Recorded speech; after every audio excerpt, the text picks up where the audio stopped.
Hello, I would like to start this discussion about developing cultural competency by discussing a little bit about my own background and reflecting on that. So, I am white, both of my parents are white, and I was born and raised in this country. I went to school in northern Indiana where I grew up, and that area was predominantly white, and that included my schools, elementary school, middle school, high school. I was lucky if I had maybe 4 students of color in my entire grade. So I was given very few opportunities to interact with those of different cultural backgrounds than my own. And I also wasn't really taught about any cultural differences or my own culture. We really just didn't discuss culture at all. And I think that was because we were up such a predominantly white school that whole section was just neglected. And I think it's a shame, but that also led me to have difficulties identifying with my own culture. And that was brought up in this module, and I thought it was really interesting that, like, yes, you should be talking to your European American students about their culture and their identity as well, because it is still a culture. And I thought that was interesting because that is something that I've definitely struggled with. But I do have my own traditions, and I have my own values, and I have my own religion. And those are all part of my identity and my culture. And becoming more aware of that is only going to help me become more aware of my students' cultures. The first step to being able to understand other cultures is to understand my own. And I think that that's really important to stress, both now and, yeah, in earlier grades when I'm teaching. I want all cultures to be covered, all those represented in the classroom, in the school, in the community, as well as beyond that. I would love to incorporate all kinds of cultures in my classroom.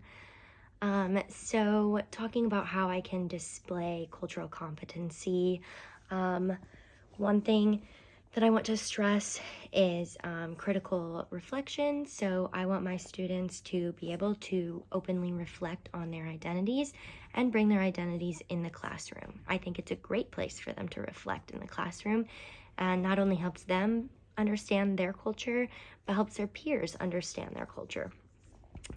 It's really important that they understand that there are cultures different than them, but that's okay, and they're just as good. They're just as important.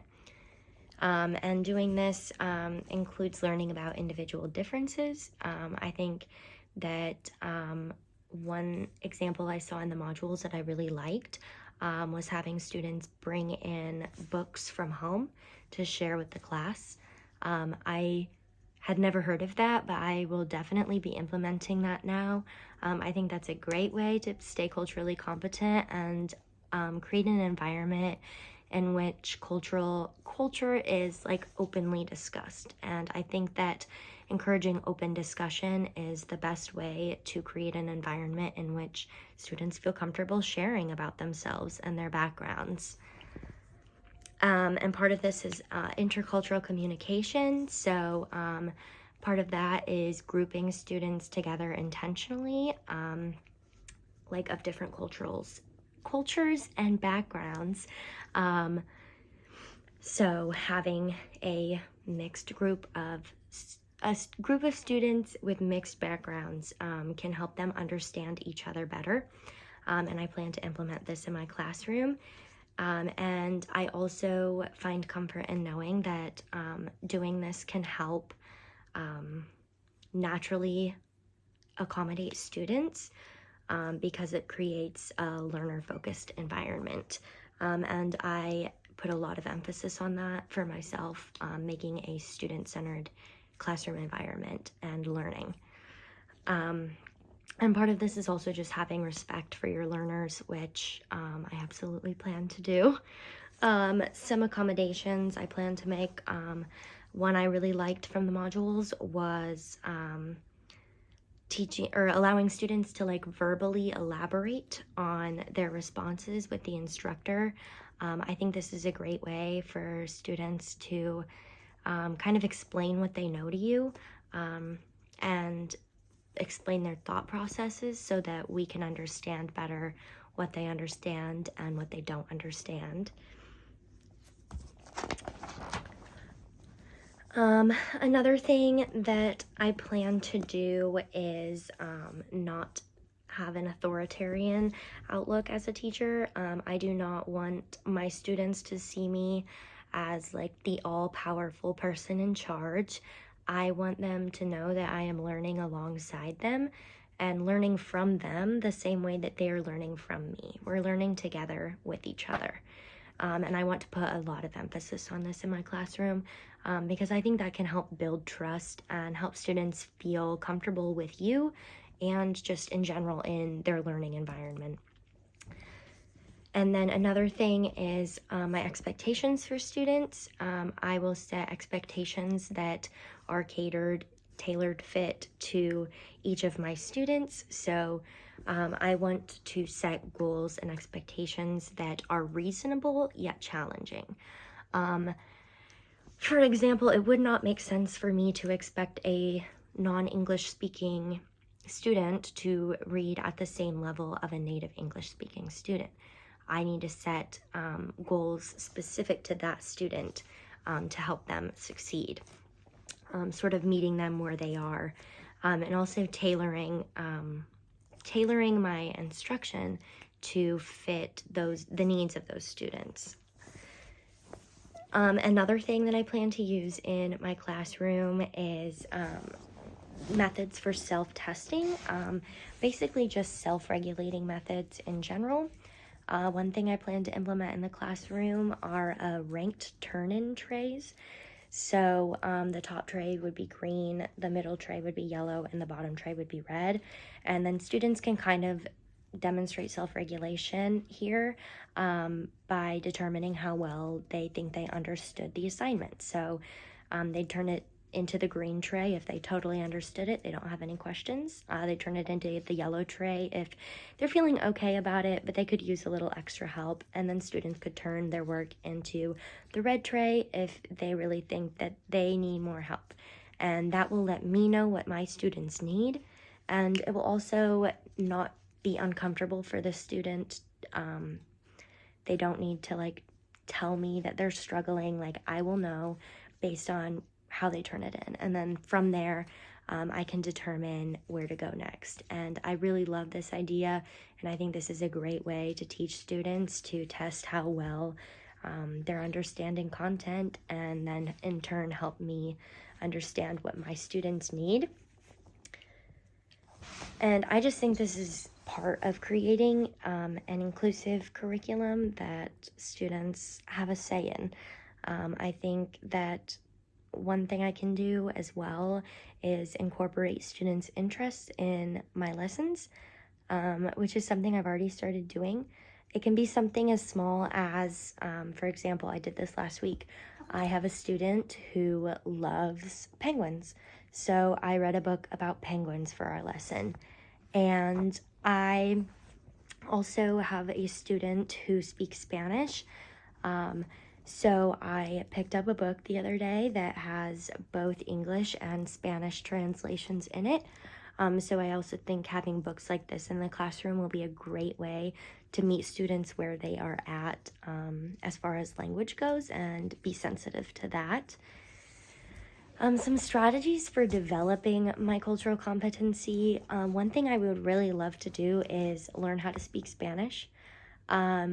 I do not know a lick of Spanish. It's actually pretty bad. So I actually plan to start, at the very least, taking Duolingo lessons to learn the basics of the language, because I think that Spanish is the language that I will probably come across the most between students and parents, just based on my experience so far, and then my experiences at home, like in school growing up. I think that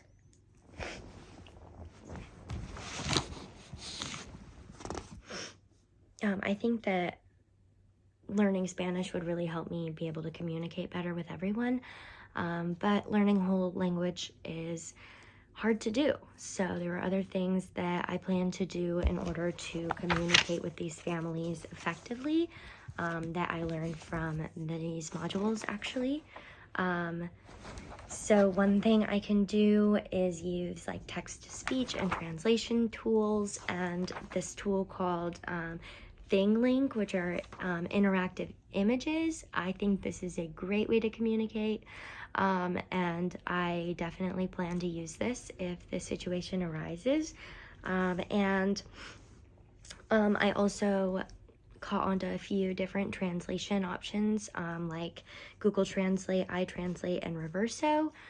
So I definitely plan to use these to communicate with parents, since I do not know the language yet, but I plan to.